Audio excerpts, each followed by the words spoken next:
Bienvenido una vez más a tu programa Aprendiendo Juntos, aquí en CCBM Broadcasting, y te damos las gracias por estar con nosotros. Seguiremos estudiando en este día lo que corresponde a las dispensaciones. Después de eso vamos a empezar a estudiar o tratar de entrar a lo que son los pactos y cómo se realizaron. La semana pasada, pudimos ver varias o 5 de las dispensaciones de las 7 que tenemos presentes. Tienes que recordar que cada una de estas dispensaciones muestran un tiempo, un determinado tiempo en la historia de lo que es el propósito de Dios, por decirlo así, en nuestras vidas. Pero estas dispensaciones no determinan en una forma exacta o de una forma contundente los diferentes procesos en los que nosotros vamos y vivimos. Esto es simple y sencillamente para que nosotros tengamos un mejor entendimiento acerca de los usos y costumbres y qué es lo que está pasando dentro de esos tiempos determinados de Dios y de su plan perfecto para nosotros. Pero antes de eso, como siempre lo habíamos dicho, me gustaría que entráramos y viéramos nuestro primer video. Este video va a estar hablando acerca de los personajes de la narrativa bíblica. Así que vamos al video. Estamos aprendiendo cómo leer diferentes tipos de literatura en la Biblia y vamos a empezar hablando de la narrativa bíblica. Las narrativas, en su forma más básica, tienen personajes en un contexto, pasando por una serie de eventos, y se conoce como argumento a la manera en que estos eventos son seleccionados y ordenados por el autor. Un argumento básico empieza con un personaje en su contexto, pero luego sucede algo nuevo o inesperado, causando problemas que llevan a un conflicto final, que luego se resuelve y el personaje se da cuenta que ha cambiado y ahora vive una nueva normalidad. Ahora, cuando leemos narrativas, es importante entender cada escena en el contexto de su argumento mayor. Puedes hacer que la misma historia tenga un significado totalmente diferente si ignoras lo que ocurre en el argumento. Esto sucede todo el tiempo cuando las personas leen la Biblia. ¿En serio? Sí. Toma, por ejemplo, la historia de Gedeón. Está esta escena muy conocida donde Gedeón está intentando discernir si Dios lo ayudará a ganar una batalla y le pide una señal a Dios. Sí, Gedeón extiende un vellón de lana en la tierra y pide que en la mañana el vellón esté húmedo con rocío, pero que la tierra esté totalmente seca. Y Dios lo hace. Así que, si miras esta escena aislada, ¿cuál es el conflicto? ¿Cómo puede Gedeón saber que tendrá éxito? ¿Y el desenlace? Prueba a Dios, pide una señal y averígualo. Sí. Y así es como muchas personas leen esta historia y pierden el punto completamente, porque están ignorando la trama mayor. ¿En serio? Sí. Empecemos por el principio. Entenderás el contexto. La historia comienza con Gedeón y los israelitas viviendo en temor porque son oprimidos por un pueblo invasor, los madianitas. Entendido. Luego, hay un llamado a la acción. Dios envía a Gedeón a derrotar a los madianitas y salvar a Israel. Sí, parece que esta será una historia muy buena. Pero luego, Gedeón tiene muchas dudas, así que le pidió a Dios que hiciera un truco de magia, una señal para saber qué realmente me estás hablando. Y Dios se rebaja a su nivel. Les da una señal al prender fuego sobre un altar. Así que Gedeón ya había pedido una señal. Y eso no es todo. En la siguiente escena, Dios le dice a Gedeón que destruya un altar dedicado a otro Dios, pero Gedeón tiene tanto miedo que lo hace de noche. Así que Gedeón es un poco escéptico y también un poco cobarde. Luego, llegamos al momento en el que Gedeón está a punto de enfrentarse a los madianitas y todavía tiene dudas. Así que pide otra señal, el vellón. Él dice, quiero saber si tú salvarás a Israel a través de mi mano. Y Dios le da esa señal. Y él todavía tiene dudas. Así que pidió todavía otra señal, que es solo una variación de la señal anterior. Ok. Entonces Gedeón está pidiendo demasiadas señales. Exactamente. En el contexto más amplio, es claro que el conflicto de la trama no es cómo puede Gedeón discernir la misteriosa voluntad de Dios. El verdadero conflicto es ¿cuándo va a reaccionar este tipo y empezará a confiar en Dios? Ok. Entonces, ¿cuál es el desenlace? Tenemos que seguir leyendo. Gedeón reúne un gran ejército, 30,000 soldados para pelear contra los madianitas. Y Dios dice, no, son demasiados hombres. Y reduce el ejército a 300. ¿Por qué haría algo así? Bueno, Gedeón ha estado probando a Dios y ahora Dios le devuelve el favor. Le dice a Gedeón que arma a estos 300 soldados con trompetas y antorchas y que rodea a los madianitas de noche y haga mucho ruido en los montes. Parece ridículo, pero Gedeón lo hace. Y el ruido asusta a los madianitas y provoca un frenesí. Ellos empiezan a destruirse unos a otros en la oscuridad, mientras Gedeón observa seguro desde las montañas. Entonces, ¿esta historia no le está ofreciendo a los lectores consejos para discernir la voluntad de Dios? No, se trata del compromiso de Dios de usar personas débiles con defectos profundos para hacer mucho más de lo que ellos se imaginan. Ok. Entonces, las escenas cortas, como la de Gedeón y el vellón, se combinan con otras escenas que forman un argumento mayor. Y trazar el conflicto y el desenlace a través del argumento te ayuda a ver el mensaje que el autor está intentando transmitir. Ahora, la historia de Gedeón ha sido colocada junto a muchas otras historias que también tratan de estos líderes imperfectos y muchas veces cuestionables, llamados jueces. Y cada una de estas tiene su trama interna. Pero luego, todas juntas forman un movimiento de la historia bíblica, el periodo de los jueces, que tiene su propio argumento unificado. Y hay muchos movimientos en la historia de la Biblia. Exactamente.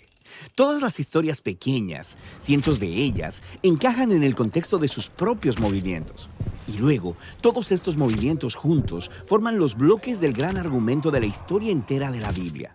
Así que no importa qué parte de la Biblia esté leyendo, necesito poner atención a estas diferentes capas de argumentos para poder leer cada historia en su contexto. Exactamente. La Biblia es una pieza de literatura muy sofisticada. Así que todas estas pequeñas tramas continúan superponiéndose, aumentando la tensión. Y cuando miras hacia atrás, puedes ver cómo todas ellas han sido entretejidas en la historia unificada que lleva a Jesús.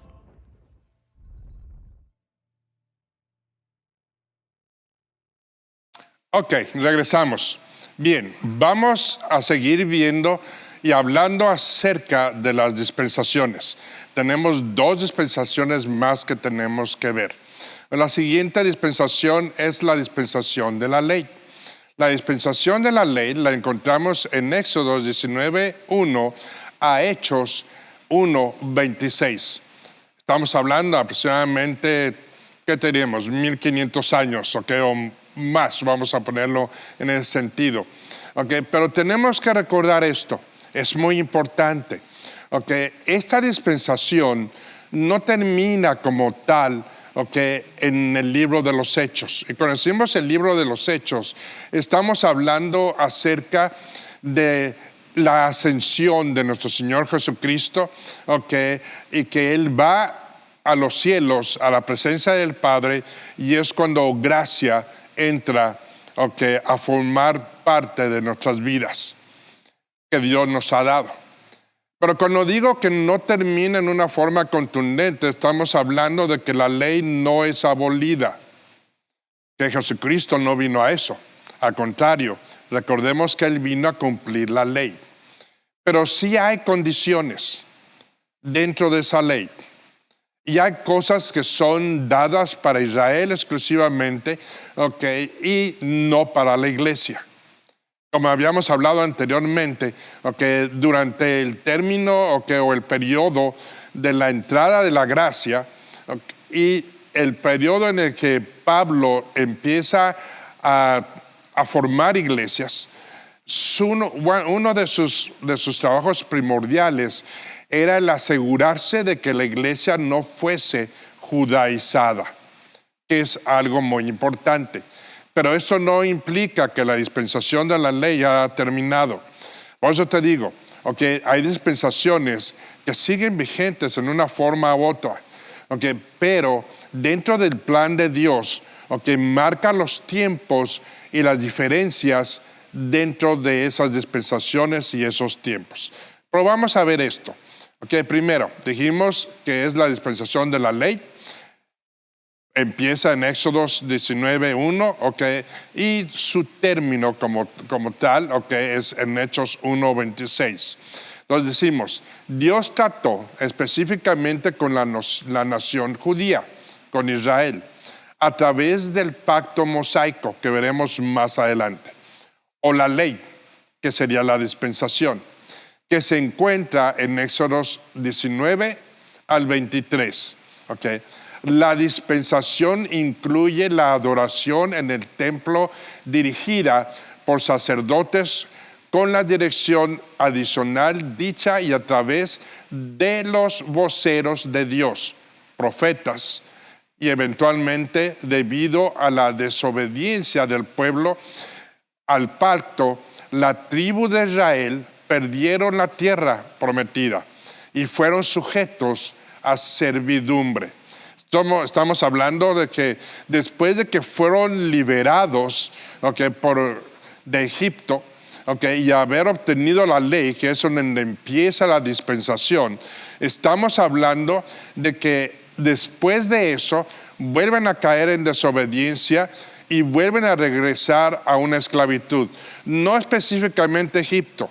Estamos hablando, por ejemplo, Nabucodonosor, Babilonia, y otras cosas que sucedieron en ese periodo o dentro de esa dispensación. La dispensación surge en esta forma. Primero, el periodo. Dijimos que es entre la ley y la gracia. Los personajes dentro de esta dispensación sería Moisés, siendo el personaje principal, el cual recibe la ley. Los 10 mandamientos y los 613 y las indicaciones para el trabajo y el manejo del templo. Propósito, obediencia de los 613 mandamientos. Quiero que entendamos muy bien esto. Los 10 mandamientos que tenemos en el libro de los Éxodos, estos mandamientos solamente son el preludio de lo que es toda la ley. Y cuando decimos el preludio, es como si tuvieras un libro. Y ese libro tiene un prólogo. Tiene una tabla de contexto. Entonces los 10 mandamientos es lo que significa, que son una tabla de contexto. Después de eso vienen los otros 603 mandamientos que cubren en una forma el cómo poder cumplir los 10 mandamientos. El pacto se le va a llamar el pacto mosaico o el pacto de la ley. La responsabilidad del hombre dentro de esta dispensación, obediencia hacia la ley de Dios y a los profetas. El fracaso que tuvo el pueblo de Israel es no poder guardar la ley y los profetas y tener una desobediencia, la cual produjo que regresaran a la esclavitud. El juicio, una vez más, es en el año 70 AD. Que es la destrucción de Jerusalén y principalmente el templo. La provisión de Dios es que Él mandó jueces, reyes y profetas para indicarles el camino a Israel en cómo poder cumplir la ley que se les había dado, que inclusive ellos la pidieron. La revelación del plan de Dios en esto sigue siendo el Mesías, el que va a venir y les va a dar la oportunidad de ser restaurados en la relación con Dios por medio de un sacrificio perfecto. Diciendo esto, vamos a la siguiente dispensación, que es la dispensación de la gracia. Y esta dispensación de la gracia podemos decir que empieza en Hechos 2:1, y termina en Revelaciones o en Apocalipsis 19:21. Cuando vemos esto y hablamos de esto, una vez más lo estoy diciendo. Ten en cuenta, si tú no estás en Cristo, tú no te has movido de la dispensación de la ley. Sigues dentro de esa dispensación. Sí. Seas o no seas judío. Dentro de esa dispensación, el judío tiene que seguir y tiene que cumplir la ley a la pie de la letra. El que no es judío, está dentro de otras dispensaciones, como la dispensación de gobierno, el cual tiene que regirse por las leyes terrenales. Pero la dispensación de la gracia entra para aquellos que están en Cristo. Y cuando digo están en Cristo es de que reciben a Cristo. Esa dispensación es para todos. La gracia es para todo el mundo. Pero tiene que haber una forma en la que tú recibas esa gracia y vivas bajo la gracia de Dios. Y esa única forma es aceptando a Jesucristo como tu Salvador y tu Mesías. Entonces vamos a lo que significa esto. Primero, esta era de la gracia o era de la iglesia ocurre entre el año 69 y 70, que son las semanas de Daniel. Déjame regresarme. Cuando digo 69 y 70 semanas de Daniel, no estoy hablando de años. Estoy hablando de las semanas que indica la profecía de los últimos días. Que está en Daniel capítulo 9, versículo 24. Comienza con la muerte de Cristo y termina con el arrebatamiento de la iglesia. Es cuando, vamos a decir así, que la dispensación de la gracia va a tener una culminación. Y eso también se nos habla dentro del 1 de Tesalonicenses, capítulo 4. La dispensación es mundial e incluye tanto a judío como a gentil. Pero tienes que recordar esto. Una cosa es el gentil y otra cosa es el judío. Cuando digo eso, no lo estoy diciendo en una forma despectiva, y mucho menos. Lo que estoy diciendo, porque en los ojos de Dios todos somos iguales.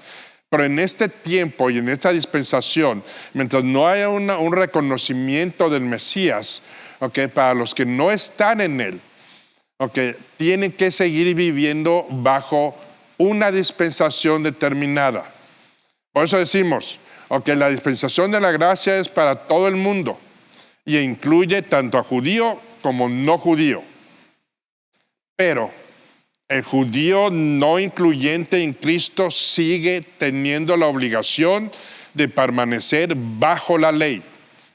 Y el gentil que no ha aceptado a Cristo, él sigue siendo parte y contribuye a la dispensación terrenal, por decirlo así. Tiene que seguir las leyes terrenales. La responsabilidad del hombre durante la dispensación de la gracia es creer en Jesucristo, el Hijo de Dios, que eso lo vemos en Juan 3:18.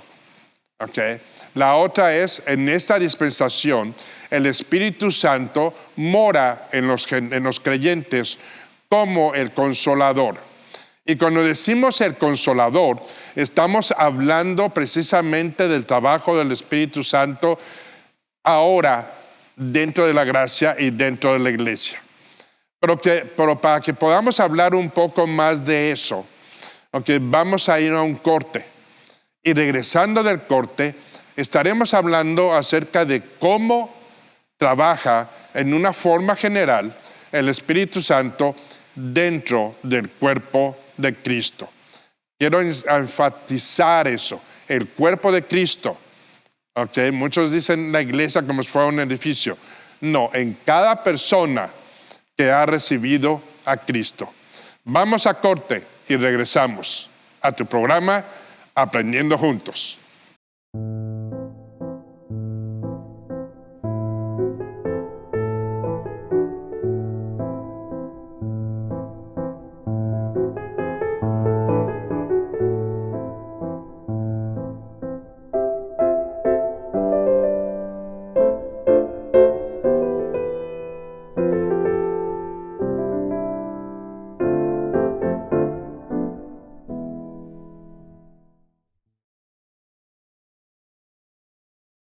Ahora que regresamos, como te comentaba, tenemos que hablar un poco acerca del trabajo del Espíritu Santo.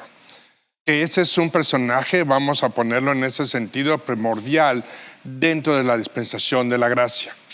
Y para eso tenemos que ir a la Escritura, y ver un poquito de esto para que tengamos entendimiento de cuál fue el trabajo del Espíritu Santo con nosotros y cuál es ahora, para evitar tanta confusión que tenemos hoy día en la iglesia. Entonces nos dice que la dispensación, en esta dispensación el Espíritu Santo mora en los creyentes como el Consolador. Vamos a Juan, el Evangelio de Juan, en el capítulo 14, y vamos a empezar a leer en el versículo 16 para explicar esto un poco mejor. Y dice así, dice, y yo rogaré al Padre y os daré otro Consolador para que esté con vosotros para siempre. Lo que está hablando aquí Jesús, está preparando a sus discípulos, él ya, vamos a decirlo así, que ya está por concluir su ministerio y viene su sufrimiento. Pero él les garantiza a sus discípulos en ese tiempo que el Consolador va a venir. Pero fíjate que le dice otro Consolador. Cuando hablamos de otro Consolador, estamos hablando que en ese momento el que estaba consolando y el que estaba enseñando a los discípulos era Jesucristo mismo. Recuerda eso. Ahora él está hablando que traerá otro Consolador. Este Consolador tiene las mismas características, por decirlo en esa forma, que Jesucristo, siendo el Espíritu de Dios. Fíjate lo que dice en el versículo 17. Dice, el Espíritu de verdad, el cual el mundo no puede recibir porque no le ve, ni le conoce. Pero vosotros le conocéis porque mora con vosotros y estará en vosotros. Cuando dice, ustedes lo conocéis, es porque conocían a Jesucristo. O sea, hay mucha confusión en todo esto, pero tenemos que ver de que el mundo no lo conoció. ¿A quién no conoció? A Jesucristo como el Mesías. Cuando viene el Consolador, va a tener la misma función que Jesucristo, en enseñarles, en prepararlos, en educarlos, por decirles así, pero en una forma distinta. Vamos a ver esto. Dice, no os dejaré, en versículo 18, no os dejaré huérfanos, vendré a vosotros. Todavía un poco y el mundo no me verá más, pero vosotros me veréis, porque yo vivo, vosotros también viviréis. En aquel día vosotros conoceréis que yo estoy en mi Padre y vosotros en mí y yo en vosotros. Esto una vez más es la garantía que nos está dando Jesucristo dentro de su palabra, de cuando entre la gracia, todavía tenemos asegurado nuestra relación con Cristo.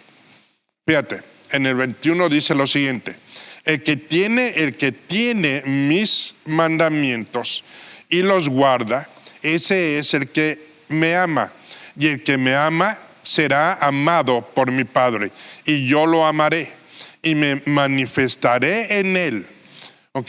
Está diciendo, tú tienes que guardar mis mandamientos. ¿Qué mandamientos estamos hablando? Uno, en que ames a Dios sobre todas tus cosas, con todas tus fuerzas, con todo tu ser. Y el segundo es que se amen a sí mismos amen a su prójimo como a sí mismos. Significando es de que eso es lo que los va a distinguir. El amor por tu prójimo, cuando tú ves a otra persona, tú la ves como Cristo te está viendo a ti. Y Él te está viendo que tú estás hecho a su semejanza, a la semejanza del Padre. Y eso incita en él el amor incondicional. Es la misma forma en la que tú y yo debemos de ver a nuestros semejantes. No con ojos humanos, porque recuerda, en el momento en que tú recibes a Cristo, eso ya no existe. Que tenemos problemas, que pecamos, que caímos, todo eso pasa. ¿Por qué? Porque seguimos en el mundo. Pero la diferencia entre el mundo y tú es de que tú te levantas con la convicción absoluta en tu compromiso en Cristo de que vas a salir adelante y que vas a lograr tu cometido que Dios te ha dado dentro de su soberanía. Fíjate lo que dice aquí. ¿Ok? En el versículo 22. Y le dijo Judas, no el de Iscariote. Dice, Señor, ¿cómo es que manifestarás a nosotros y no al mundo? Y respondió Jesús y les dijo, el que me ama, mi palabra guardará, una vez más, y mi Padre le amará. Y vendremos a él y moraremos, o haremos morada con él. ¿Cómo hacen la morada contigo y conmigo? Muy sencillo. Al momento que se manifiesta el Espíritu Santo en ti. Pero no estoy hablando de una manifestación de que corras o brinques o algo por el estilo pase. Esa manifestación que tú recibes es la tranquilidad, ¿ok? Y el estar seguro de que tu relación con Dios ha sido restaurada. ¿Y cómo se va a manifestar? Sigue leyendo conmigo. Ok, dice en el 24, el que no me ama, no guarda mis palabras, y la palabra que habéis oído no es mía, sino del Padre que me envió. Como dicen, ojo, aquí está hablando.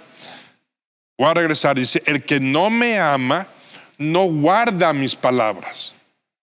Eso significa que ellos, al amar a Cristo, están guardando lo que ellos están aprendiendo de Cristo.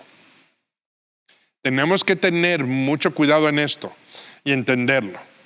Él está diciendo, aquellos que no me aman no van a guardar mi palabra, no les va a interesar mi palabra, no van a tener plan conmigo. Pero aquellos que me aman, guardan mis palabras, guardan lo que les he enseñado, guardan mis instrucciones, okay, y el Padre lo recompensará. Dice, y la palabra que habéis oído, okay, no es mía, significando de que todo lo que habló Jesucristo durante esos 3 años con ellos y durante su vida era palabra dada por Dios. Que Jesucristo está en su humanidad, sí. Que Él habló en primera instancia de sí mismo, por Él mismo, sí. Pero Él era lleno del Espíritu Santo, 1. Y 2, Él era instruido por el Padre, en la misma forma que nosotros somos ahora instruidos. Pero esa instrucción viene por algo que tú oíste, viviste, te dio Dios, en pocas palabras. ¿Y qué es lo que te está dando hoy Dios? Es su palabra. Okay. Cada uno de las instancias que vivió Jesucristo nos las explica, nos las da y nos las dice la palabra de Dios que está escrita en este libro. Fíjate lo que digo, ¿ok? Dice, os he dicho estas cosas estando con vosotros.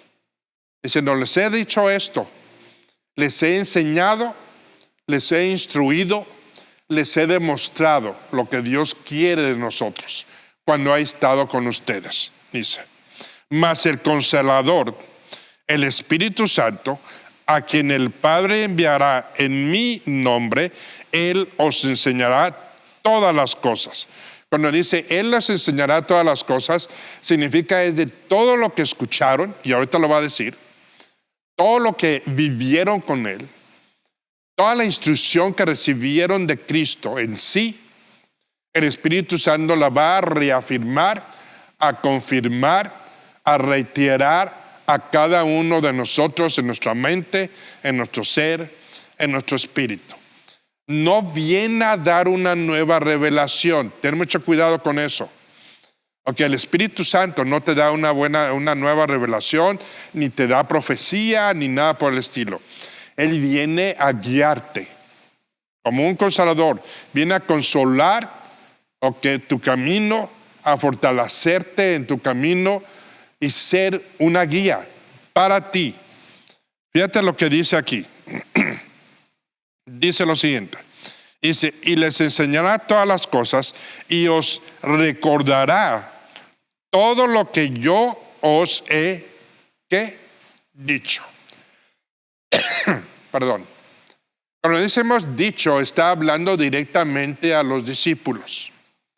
Le está diciendo a ellos, todo lo que tú oíste, el Consolador te lo recordará. Todo lo que yo te instruí, el Consolador te dirigirá en esos pasos que debes de tomar.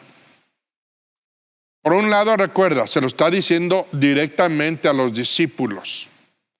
Eso significa que eso era algo primordial que los discípulos tenían que tomar en cuenta en el momento en el que no estuviera con ellos Jesucristo. Recordar eso.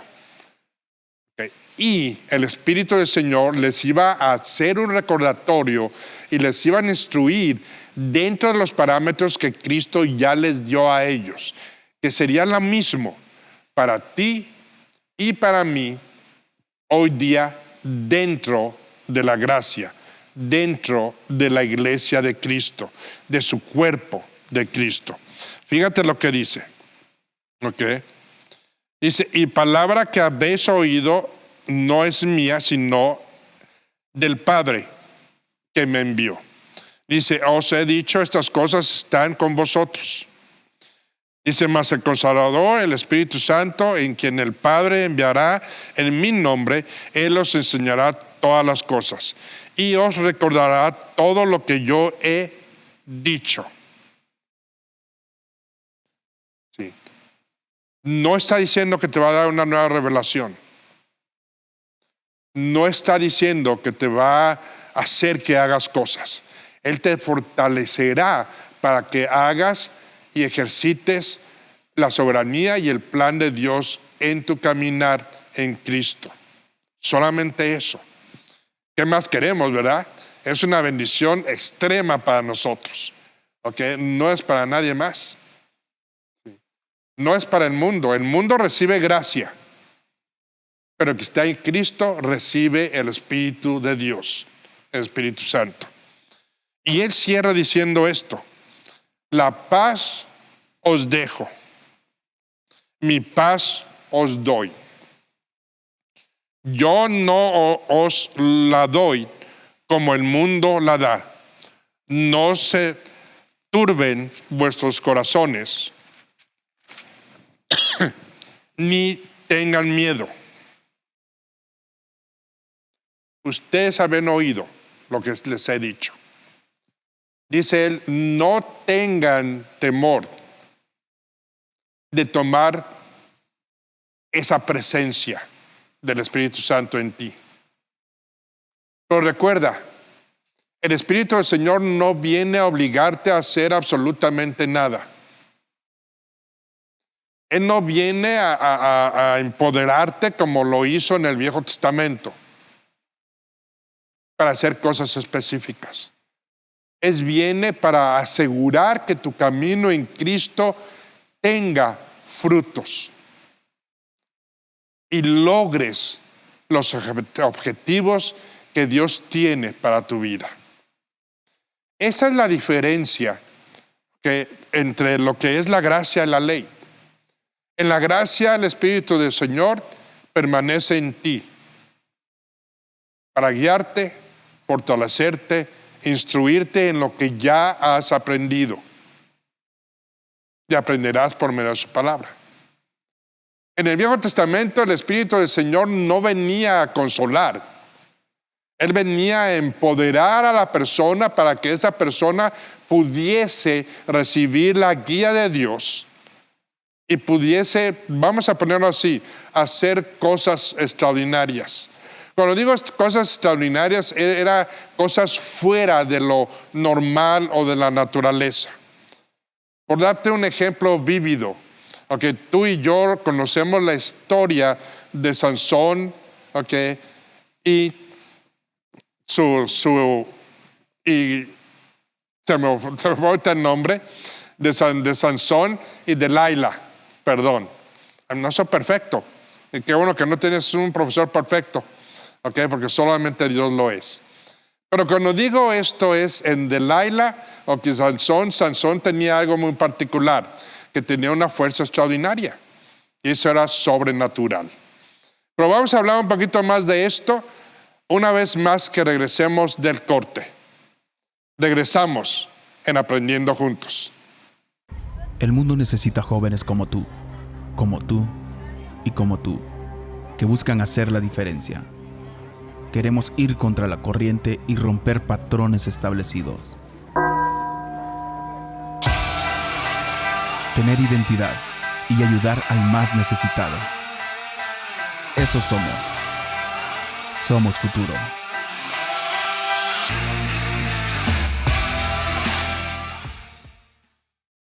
Regresamos. Entonces, ¿cómo fue formada esta dispensación? Vamos a ello. Okay. El periodo, dijimos, es muerte y resurrección de Jesucristo al arrebatamiento de la iglesia.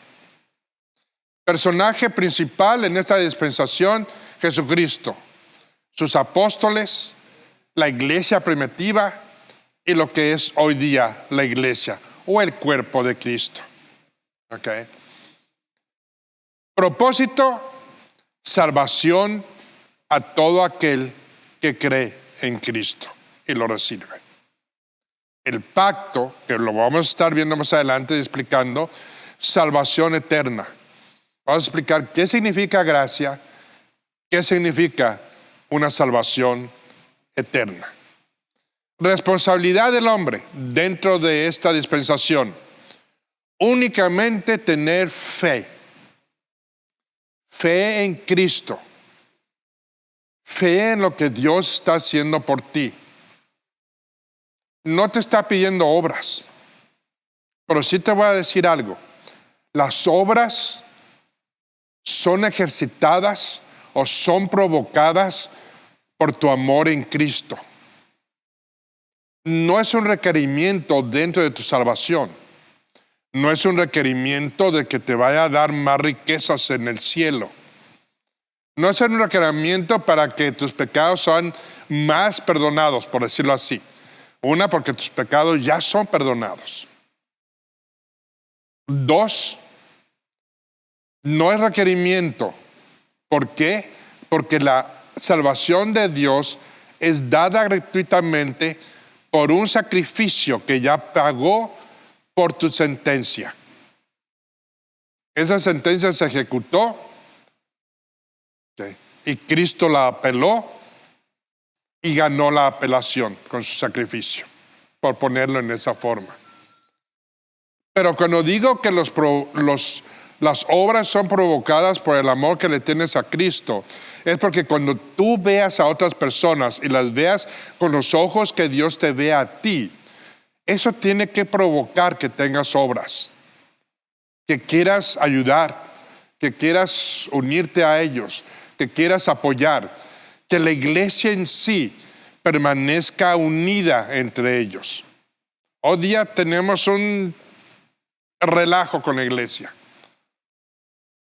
No hay una unidad como tal. Sin embargo, la va a llegar a ver porque Cristo oró por esa unidad. Pero mientras el amor de Cristo no esté en ti y veas por los ojos de Cristo, esa unidad no se va a dar. Porque siempre pensamos que debemos de ser más. O tratamos de protegernos de algo que no es muy normal para un cristiano. Recuerda, tu santidad solo viene por Cristo. Y no lo que tú hagas o de lo que tú te abstengas. Abstenerse del pecado es el amor que le tienes a Cristo. Que vas a caer en Él, lo vas a hacer, todavía no eres perfecto. No somos perfectos, pero tenemos que caminar hacia esa perfección. Entonces la responsabilidad del hombre es únicamente tener fe en lo que Dios ha prometido para ti y para mí. El fracaso del hombre es incredulidad y apostasía. Incredulidad en el sentido de que no quiere saber nada de Cristo ni de Dios. No significa que sea ignorante, porque todos en una forma u otra Sabemos que hay un Dios. Su naturaleza lo demanda. Tu vida, tu cuerpo, tu ser lo demanda. Todo eso te demuestra que hay un Dios, un amanecer, un atardecer, el que respires, un aire, una lluvia, habla de la existencia de Dios. Esa es la incredulidad. Y la apostasía es conocer a Cristo y alejarse de Él. Y cuando decimos a conocer a Cristo, no estamos hablando de que seas salvo. Porque si algo vamos a hablar más adelante en otros programas, es de que no puedes perder tu salvación. Y no puedes perder tu salvación por la simple y sencilla razón de que Cristo es el que la compró, el que murió por ella, el que te la otorgó. Y es el único que puede interceder por ti. Nadie más. Nadie en este mundo, en esta existencia humana, puede haber alguien que pueda interceder por ti. Porque para hacer eso en los ojos de Dios, tú tienes que haber sido el sacrificio perfecto. Y estamos muy lejos de serlo. Solo Cristo lo ha sido. Pero cuando hablamos de apostasía, muchas veces decimos es que era salvo y se fue. No. Si tú tienes una apostasía es porque nunca recibiste a Cristo. Y lo vuelvo a enfatizar, nunca recibiste a Cristo. Pero tienes la oportunidad hoy de recibirlo una vez más. El juicio será la gran tribulación. El que tenga que pasar por esa tribulación y por ese sufrimiento para poder llegar a Cristo. El que está en Cristo no pasará esa tribulación. La provisión de Dios la vemos en esto, que Él te da al Espíritu Santo para que puedas caminar ese camino que te ha dado. No para hacerte sabio, para ayudarte a llegar a esa sabiduría, estudiando su palabra. Y la segunda venida, que es la garantía de que Jesucristo va a venir por su iglesia, por sus hijos, aquellos que creemos en Cristo. La revelación del plan de Dios es en el que el reino de Dios está cercano y de que es algo factible y no superficial, probado y comprobado históricamente, científicamente, mundanamente, bíblicamente, espiritualmente. Cristo está contigo y conmigo. Y te pedimos que tengas esto mucho en consideración. Dios no te abandona, pero te fortalece. Y para esto queremos que veamos un último video antes de despedirnos. Y este video nos va a hablar acerca de los argumentos en la narrativa bíblica. Así que vamos a ir a este video y regresamos una vez más aquí a tu programa Aprendiendo Juntos. Estamos aprendiendo cómo leer diferentes tipos de literatura en la Biblia y vamos a empezar hablando de la narrativa bíblica. Las narrativas, en su forma más básica, tienen personajes en un contexto, pasando por una serie de eventos, y se conoce como argumento a la manera en que estos eventos son seleccionados y ordenados por el autor. Un argumento básico empieza con un personaje en su contexto, pero luego sucede algo nuevo o inesperado, causando problemas que llevan a un conflicto final, que luego se resuelve y el personaje se da cuenta que ha cambiado y ahora vive una nueva normalidad.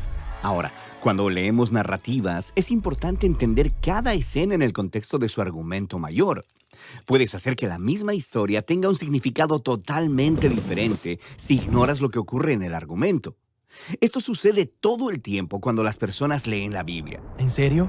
Sí, toma por ejemplo la historia de Gedeón. Está esta escena muy conocida donde Gedeón está intentando discernir si Dios lo ayudará a ganar una batalla y le pide una señal a Dios. Sí, Gedeón extiende un vellón de lana en la tierra y pide que en la mañana el vellón esté húmedo con rocío, pero que la tierra esté totalmente seca. Y Dios lo hace. Así que si miras esta escena aislada, ¿cuál es el conflicto? ¿Cómo puede Gedeón saber que tendrá éxito? ¿Y el desenlace? Prueba a Dios, pide una señal y averígualo. Sí. Y así es como muchas personas leen esta historia y pierden el punto completamente, porque están ignorando la trama mayor. ¿En serio? Sí, empecemos por el principio. Entenderás el contexto. La historia comienza con Gedeón y los israelitas viviendo en temor porque son oprimidos por un pueblo invasor, los madianitas. Entendido. Luego, hay un llamado a la acción. Dios envía a Gedeón a derrotar a los madianitas y salvar a Israel. Sí, parece que esta será una historia muy buena. Pero luego, Gedeón tiene muchas dudas, así que le pidió a Dios que hiciera un truco de magia, una señal para saber qué realmente me estás hablando. Y Dios se rebaja a su nivel. Les da una señal al prender fuego sobre un altar. Así que Gedeón ya había pedido una señal. Y eso no es todo. En la siguiente escena, Dios le dice a Gedeón que destruya un altar dedicado a otro Dios, pero Gedeón tiene tanto miedo que lo hace de noche. Así que Gedeón es un poco escéptico y también un poco cobarde.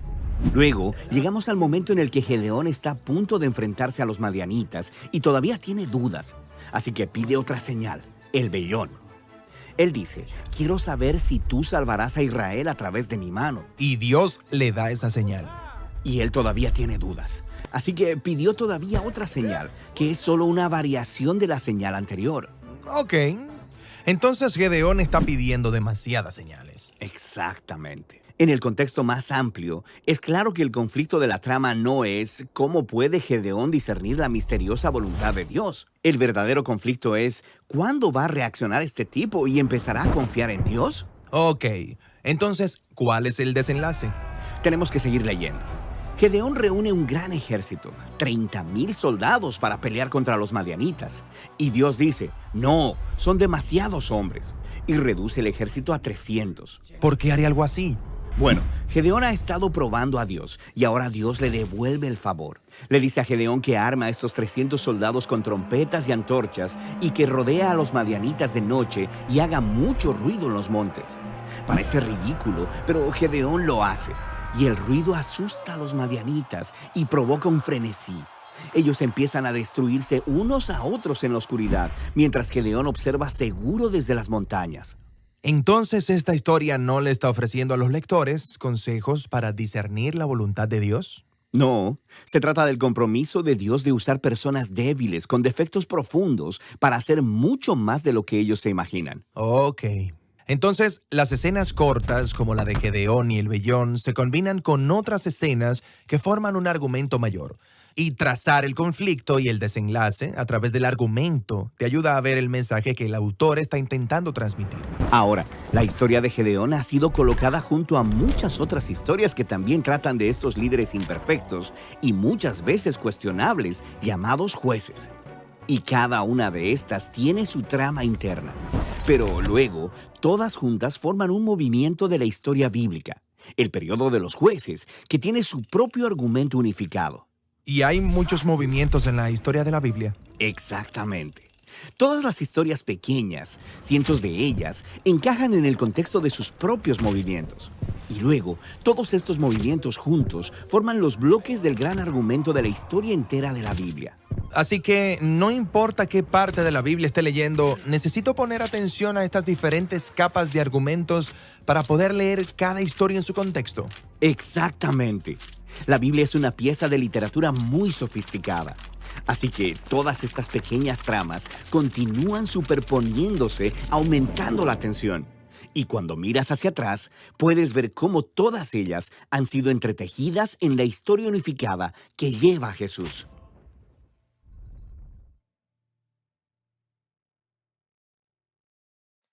Regresamos. Acabamos de hablar acerca de la dispensación de la iglesia. Y vamos a entrar a la última dispensación que tenemos, que es la del reino o milenio de Cristo. Esta dispensación se va a desarrollar, o esos tiempos se van a desarrollar entre el capítulo 20, del 1 al 10 del libro de Revelación o Apocalipsis. Que eso nos da un término o una duración que sí está específica en esta dispensación, que sería o será de 1000 años. Para eso, déjame sentarme y vamos a hablar un poquito de qué es esta dispensación. Primero, Cristo mismo gobernará sobre la tierra. Este reino cumplirá la profecía para la nación judía de que Cristo regresa y será su rey. Ahora sí, Jesucristo va a regresar a ser rey. Cumplir lo que Él le profetizó a Israel. Y en ese periodo muchos judíos, o antes de entrar al milenio, muchos judíos van a reconocer a Cristo. Los que no han reconocido a Cristo, desafortunadamente, y te lo está diciendo un judío, no van a estar con Dios. Los del Viejo Testamento y los grandes héroes reconocieron que había un Mesías y lo supieron. Y eso les dio, y a los que estaban con ellos, que también lo entendieron, les dio la primicia de recibir salvación, que vamos a explicarlo más a profundidad. Pero esto tampoco significa que alguien vaya al infierno, a un purgatorio o algo por el estilo, para rescatarte. Eso no existe. Si ya estás destinado al infierno, vamos a ponerlo así, si los que estén en el infierno, que ninguno de ustedes ni nosotros, nadie está destinado, solamente si lo decidimos, claro. Pero todo aquel que está en el infierno ya no va a salir. Tenlo muy presente. Fíjate lo que dice, esa dispensación. Los únicos y quienes se le permitan la entrada al reino son los creyentes nacidos de nuevo en la era de la gracia y los justos que sobrevivieron los 7 años de la tribulación. Cuando decimos los justos que sobrevivieron, es los que dentro de los 7 años de tribulación reciban a Cristo. Es un poquito complicado esto, esta última dispensación, pero la hablaremos más en profundidad cuando estudiemos el libro de Revelación o Apocalipsis, que lo haremos pronto. Pero por ahorita estamos hablando que los que creyeron en Cristo y los que reciban a Cristo y crean en Él dentro de la tribulación podrán entrar a esta era de los 1000 años con Cristo. A ninguna persona no salva se le permitirá el acceso a este reino. Satanás es atado durante los 1000 años. Este periodo termina con el juicio final en el libro de Apocalipsis. Para eso, estaremos hablando más acerca de esto en otras clases. Pero puedes ver en Apocalipsis capítulo 20 del 11 al 14. El viejo mundo es destruido por fuego, no por lluvia, y dará comienzo al nuevo cielo y la nueva tierra del Apocalipsis, que está en el 21 al 22. Y muy rápido decimos el periodo segunda venida, los 1000 años del reino de Jesucristo. Personajes: Jesucristo. Propósito: mostrar el gobierno de Cristo. El pacto: reconciliación de Israel con Dios. Responsabilidad del hombre: aceptar la gracia, obedecer al Rey de Reyes y Señor de Señores. Fracaso: la rebelión final del hombre y Satanás. El juicio: destrucción por fuego, un juicio final.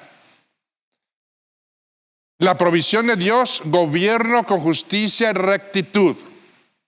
La gracia prevalecerá. La revelación, cumplimiento del pacto.